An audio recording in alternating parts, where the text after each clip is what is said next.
हरे कृष्णा, जय गोविंद।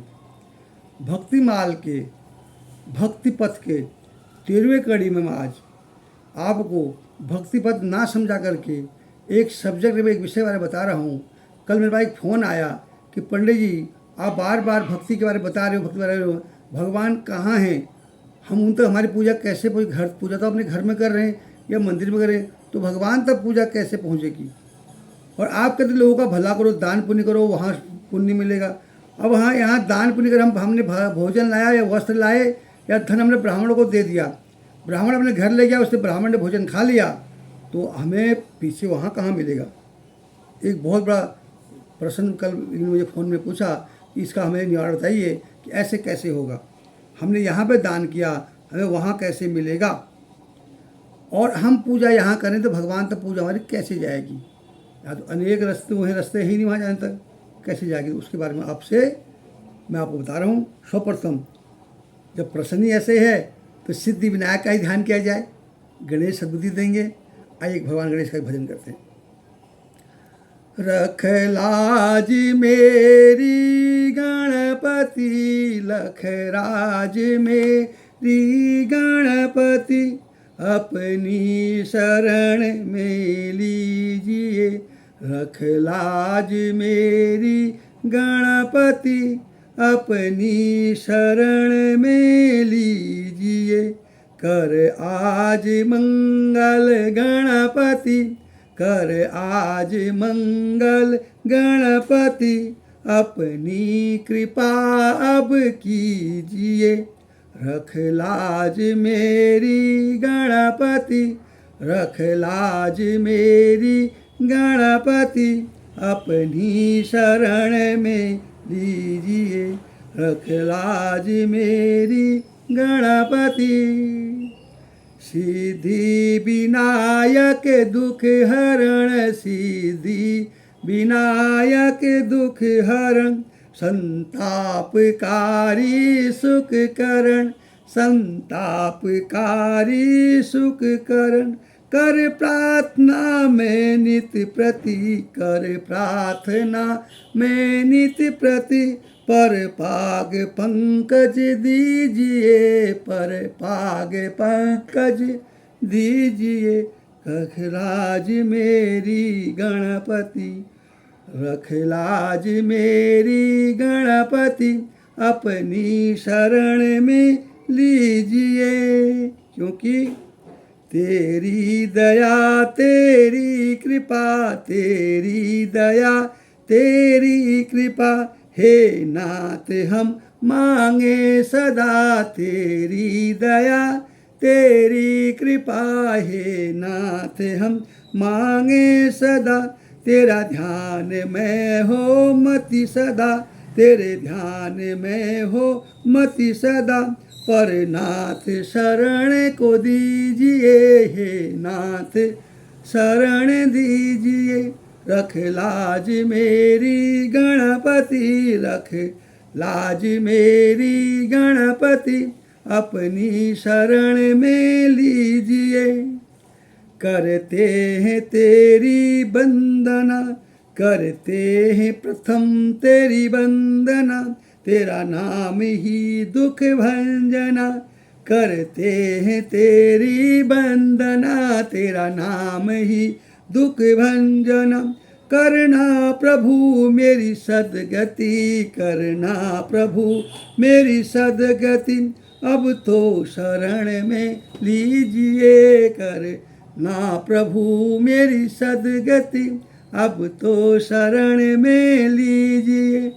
रख लाज मेरी गणपति, लख लाज मेरी गणपति, अपनी शरण में लीजिए। रख लाज मेरी गणपति, अपनी शरण में लीजिए। गणपति महाराज की जय हो। आज गणेश चतुर्थी के शुभ अवसर में भगवान गणपति जी की हमने प्रार्थना करी है। और अब आते हैं अपने विषय के ऊपर। हमें कहा है किसी ने कि भगवान की प्रार्थना यहाँ कर रहे हैं तो भगवान तब प्रार्थना कैसे बुझाए। पहला प्रश्न, मैंने आपसे बार बार कहा कि भगवान को अपने मन मंदिर से पहला कदम था कि भगवान को अपने मन मंदिर में बिठाइए, अपने हृदय में भगवान को बिठाइए और उसका ध्यान कीजिए भगवान का। तो मन से भगवान, जो हम भगवान को पुकारेंगे, मन से भगवान, हमारा मन भगवान तक चले जाएगा। इसे कहते हैं अंग्रेजी में टेलीपैथी, दूरदृष्टि पद्धति। हम यहाँ भगवान को याद कर रहे हैं, भगवान को दिल से याद किया भगवान को, तो भगवान को कुछ ऐसे सिम्टम्स होंगे, ऐसा अनुभव होगा कि मुझे मेरा भक्त याद कर रहा है, और तुरंत आगे भगवान हमारे को देखेंगे, हमारी खबर लेंगे। जैसे पहले टाइम पे जब चिट्ठी पत्री कुछ नहीं हुआ करती थी, चिट्ठी 2-2 महीने में आती थी, बच्चा विदेश नौकरी कर रहा है, घर में चिंता करती थी कि मेरा बेटा कैसा है, मेरा बेटा किस हाल में होगा। अगर बेटा दुखी होता था तो अपनी माँ को याद करता था। तो हम करते थे, हमने लगाया था सेंटेंस, एक अनुभव लगाता था, अगर घर के पेड़ के ऊपर कौवा कोयल बोलती है कहाँ कहाँ, तो मेरा बेटा माँ के साथ घर आने वाला है। कोयल आई थी और बेटा घर आने वाला है। रात को माँ रोटी बना रही है चूल्हे में, आग ने भर भर से आवाज़ कर दी, वो आवाज़ माँ कहती है मेरा बेटा के दुख में होगा, कहीं मुझे याद कर रहा हो, आग के द्वारा, भगवान अग्नि के द्वारा मुझे पुकार रहा हो, मेरा बेटा के दुख में तो नहीं है। बेटा जब माँ को याद करता था तो माँ की या तो आँख फड़कती थी, कहते रे मेरी आँख फड़क रही है, मेरे बेटा की दुविधा में, कष्ट में तो नहीं होगा। इसकी एक मार्मिक कथा भी है।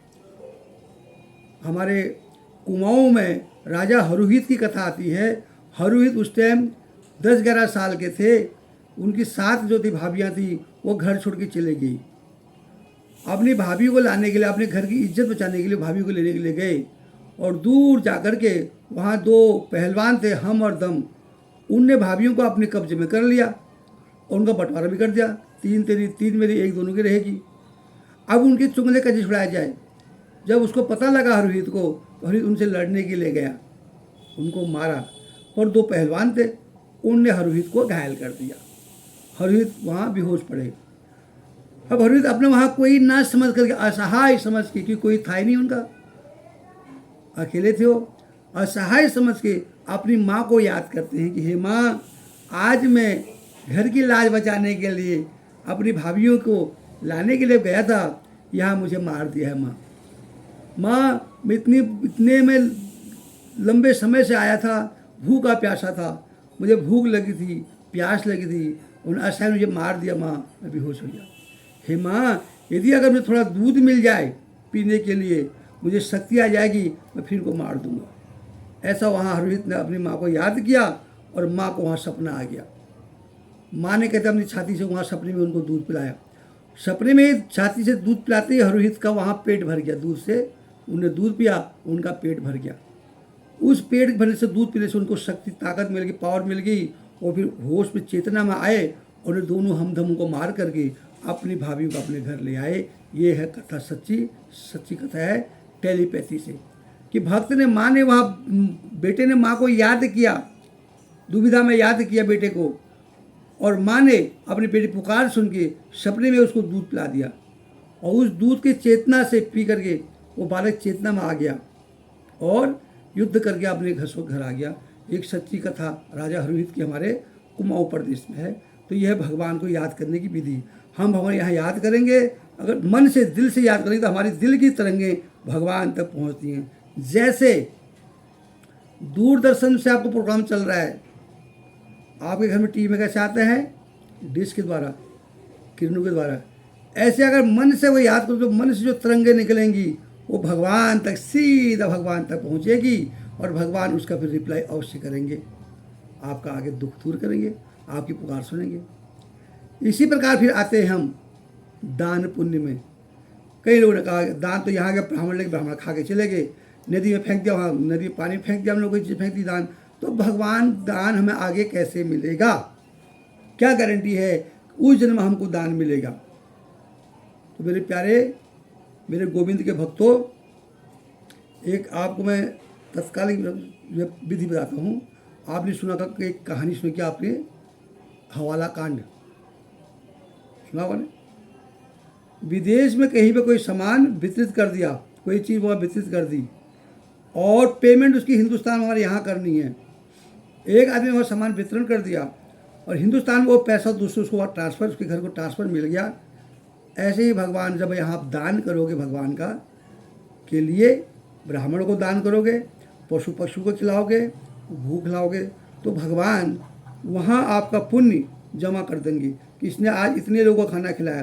कि भगवान का कर्तव्य हमका हमारा पोषण करना, हमें भगवान का कर्तव्य हमें खिलाना, और अगर आप हमको खिला दे रहे हो तो आप भगवान के कार्य में सहायता कर रहे हो। आप अब जानवरों को खाना खिला रहे हो कि भगवान का तो फर्ज है हम सबको भोजन देना, व्यवस्था करना, और अगर आप अपने धन से उस व्यवस्था को करते हो तो भगवान के कार्य में अपना हाथ बढ़ा रहे हो, तो भगवान उसका पुण्य आपके अकाउंट में लिख देगा। भाई इसने इतने लोगों को खाना खिलाया, मुझे इतने लोगों को यहाँ खाना खिलाने में नहीं जाना पड़ा, इसने इनको भोजन कर दिया, इसका इतना पुण्य वहाँ जुड़ जाएगा। आपने यहाँ रुपये में खाना खिलाया होगा 2-4 रुपये में, वहाँ भगवान के डॉलर में चले जाएगा। इतने देव जो मुद्राएं हैं उसमें आपका कई गुना पुण्य जुड़ जाएगा। तब कहते हैं धर्म करने से धर्म बढ़ता है, घटता नहीं है। आपने यहाँ 100 रुपये का अगर दान किया है किसी गरीब को, तो भगवान ने वहाँ पे 1000 रुपये आपके अकाउंट में डाल दिए। भाई इसने मेरा आने जाने का खर्चा बच गया, भगवान जो है ट्रैवलिंग बच गया, खाना बच गया उनका, तो इसने मेरे कार्य में सहायता करी, इसने दान पुण्य करके मेरे कार्य में सहायता करी है, तो आपका पुण्य वहाँ जुड़ जाएगा, भगवान वहाँ जोड़। जैसे हवाला में आपने डिलीवरी कहीं कर दी, पेमेंट आपको कहीं मिलेगी।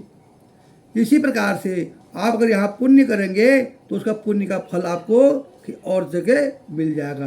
ये मैंने आपको विस्तार से समझा दिया कि भगवान से कैसे पूजा की, भगवान कैसे प्रसन्न होंगे, हमारी पुकार भगवान तक कैसे पहुँचेगी, बता दिया आपको मैंने। दूसरा आपका